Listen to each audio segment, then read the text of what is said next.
کہ اتنا پیار حضور نے اس امت کے ساتھ کیا، اتنی محبت حضور نے اس امت کے ساتھ کی۔ جب عذاب کی آیات آ رہی تھی حضور صلی اللہ علیہ وسلم روئے، اور حضور صلی اللہ علیہ وآلہ وسلم یہ برداشت نہ کر سکے۔ صحابہ کہتے ہیں سورہ ہود اور پچھلے جو نبی تھے وہ سارے عذاب کی آیات جب اتریں تو حضور اٹھ کے چلے گئے باہر۔ صحابہ کہتے ہیں ہم نے کہا کہ قضائے حاجت کے لیے گئے ہوں گے۔ اللہ اکبر، حضور صلی اللہ علیہ وآلہ وسلم مدینے سے باہر نکل گئے۔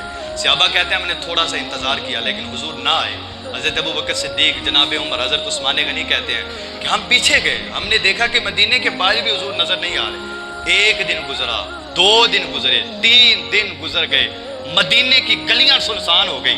بلال حبشی مدینے کی گلیوں میں روتے رہے۔ حضرت فاطمہ الزہرا رضی اللہ تعالی عنہا رو رو کے نڈال ہو گئی کہ ہمارے آقا کدھر چلے گئے ہیں۔ صحابہ پریشان ہیں۔ پھر مدینے کے باہر دور ایک جنگل تھا، صحابہ تلاش کرتے کرتے وہاں جنگل پہ گئے۔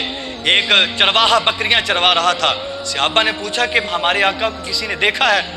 تو وہ کہتا ہے کہ نام تو یہ پہلی دفعہ سنا ہے حضور کا، نام بڑا میٹھا ہے، لیکن ہاں بتا سکتا ہوں 3 دن پہلے ایک نوجوان اس غار میں آیا تھا اور وہ اس غار میں داخل ہوا۔ 3 دن ہو گئے ہیں وہ اس غار میں رو رہے ہیں، اور ان کے رونے کی وجہ سے 3 دن ہو گئے ہیں میری بکریاں بھی اسی کی چاروں طرف گر رہی ہیں اور چکر لگا رہی ہیں اور اسی کی جانب بڑھتی چلی جا رہی ہیں۔ میں جانتا نہیں ہوں کہ وہ کون ہے، لیکن آج تیسرا دن ہے کہ وہ غار میں رو رہے ہیں۔ حضرت ابو بکر صدیق، حضرت عمر کہتے ہیں ہم جان گئے کہ وہ ہمارے آقا ہیں۔ ہم اندر داخل ہوئے تو حضور کا سر سجدے میں تھا اور حضور کے لبوں میں تھا ربی حب لی امتی، مالک میری امت، میری امت، میری امت، پیدا ہوئے تو میری امت، معراج کی رات جانے لگے تو میری امت، رب کے سامنے بیٹھے ہیں تو میری امت، گلیوں میں جا رہے ہیں، بازاروں میں جا رہے ہیں تو میری امت، اور حد مک جاتی ہے۔ حضرت فضل بن عباس کہتے ہیں میں نے اپنے ہاتھوں سے مصطفیٰ کو قبر میں اتارا تو میں نے دیکھا کہ آخری دیدار کر لوں۔ میں حضور صلی اللہ علیہ وسلم کے چہرے مبارک سے پردہ ہٹاتا ہوں، حضور کے لب ہل رہے تھے، میں نے کان قریب کیے کہ دیکھوں حضور کیا کیا رہے ہیں۔ پیدا ہونے سے لے کر آخری وقت، اور جان بھی چلی گئی ہے، حضور قبر میں ہے۔ حضرت عباس کہتے ہیں، فضل بن عباس کہتے ہیں میں نے کان قریب کیے تو حضور کے لبوں میں تھا مالک میری امت، مالک میری امت، مالک میری امت۔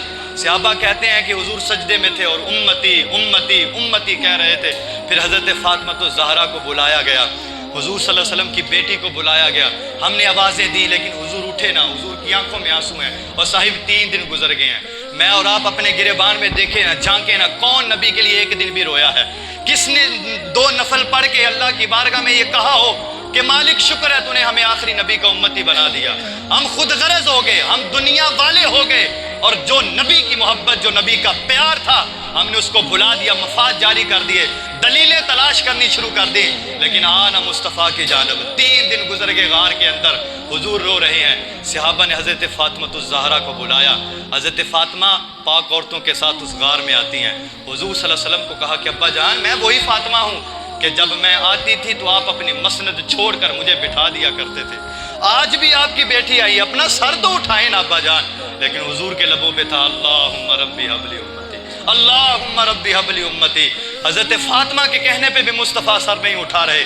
حضرت فاطمہ نے ہاتھ اٹھائے اور اللہ کی بارگاہ میں کہا کہ مالک، پرانے زمانے کی کہاوتیں مشہور ہیں کہ جب تو باتیں نہیں مانتا تو بزرگ اپنی چادریں اتار کے پھینک کر تیری بارگاہ میں ہاتھ اٹھاتے ہیں اپنے سروں کو ننگا کر کے، تو ان کی دعاؤں کو قبول کر لیتا ہے۔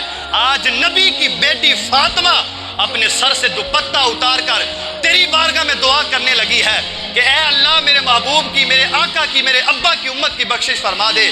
یہ جملے کہنے کی دیر تھی۔ صحابہ کہتے ہیں ہماری چیخیں نکل گئیں کہ آج کیا ہونے والا ہے، قیامت تو نہیں آنے والی کہ نبی کی بیٹی اپنی سر سے دوپٹہ اتارے گی؟ مولانا روم بول کے کہتے ہیں پسے ندا آمد رے یزداں قائے رسول، من دعا فاطمہ کردن قبول۔ اس دن حضرت فاطمہ الزہرا نے جب ہاتھ اٹھائے، قبل اس سے کہ حضرت فاطمہ اپنے سر سے دوپٹہ اتارتی، اللہ نے فرمایا جبریل جاؤ، جا کر میرے محبوب کو میرا سلام دے دو، اور محبوب کو کہہ دو کہ آپ کا رب کہتا ہے کہ محبوب کل قیامت والے دن ساری امت آپ کے حوالے کر دی جائے گی۔ آپ جو کہیں گے، جیسا کہیں گے، آپ کا رب آپ کے لیے کرنے کے لیے تیار ہوگا۔ حضور صلی اللہ علیہ وآلہ وسلم نے اتنی محبت اپنی امت کے ساتھ فرمائی، ساری زندگی حضور یہی الاپتے رہے، مالک میری امت، مالک میری امت، مالک میری امت ہے۔ اور آج امتی اتنا بے وفا ہو گیا ہے کہ ذکر مصطفیٰ کے لیے کتابیں کھول کے پوچھتا ہے کہ نبی کا ذکر کہاں لکھا ہوا ہے، اور یہ کرنا ہے یہ کہاں لکھا ہوا ہے۔ میرے حضور صلی اللہ علیہ وسلم نے اس امت کے ساتھ اتنی محبت کی، ماں باپ اتنی اولاد کے ساتھ محبت نہیں کر سکتا جتنی محمد نے اس امت کے ساتھ محبت فرمائی ہے۔ اور فرمایا کل قیامت والے دن حضور صلی اللہ علیہ وآلہ وسلم اس وقت تک اپنا سر مبارک نہیں اٹھائیں گے جب تک اپنی ساری امت کی بخشش نہ فرما لیں، جب تک یہ کہہ نہ دیں کہ مالک میری امت میرے حوالے کر دی جائے۔ حضور صلی اللہ علیہ وآلہ وسلم نے فرمایا کہ اے میرے امتی، تو جانتا ہی نہیں ہے کہ تیرا نبی تیرے سے کتنی محبت کرتا ہے۔ تیرے پاؤں میں اگر کانٹا بھی چبھ جائے تجھے تکلیف بعد میں ہوتی ہے، تیرے نبی کو پہلے تکلیف ہوتی ہے۔ یہ مشکات شریف کی حدیث ہے۔ حضور نے فرمایا میرے امتی کو کانٹا بھی چبھ جائے تو مجھے محمد کو تکلیف ہوتی ہے کہ میرے امتی کو کانٹا لگا ہے۔ تو جو نبی امتی کا کانٹا برداشت نہیں کر سکتا تو وہ نبی امت کے عذاب کیسے برداشت کر سکتا ہے؟ اور حضور صلی اللہ علیہ وسلم نے تو حد فرما دی۔ حضور نے فرمایا صحابہ یہ نہ سمجھنا کہ میں نیکوکاروں کی سفارش کروں گا اور ان کی شفاعت کروں گا، نہ میں اپنی امت کے بڑے بڑے گنہگاروں کی شفاعت کروں گا، بڑے بڑے گنہگاروں کی شفاعت کر کے ان کو جنت کا راہی بناؤں گا۔ اور بھائی اپنا رشتہ محمد کے ساتھ مضبوط کریں، مصطفیٰ کے ساتھ مضبوط کریں۔ کون لیڈر، کس لیڈر نے کہاں کام آنا ہے یہ تو دیکھیں نا، کون کہاں کام آنے والا ہے۔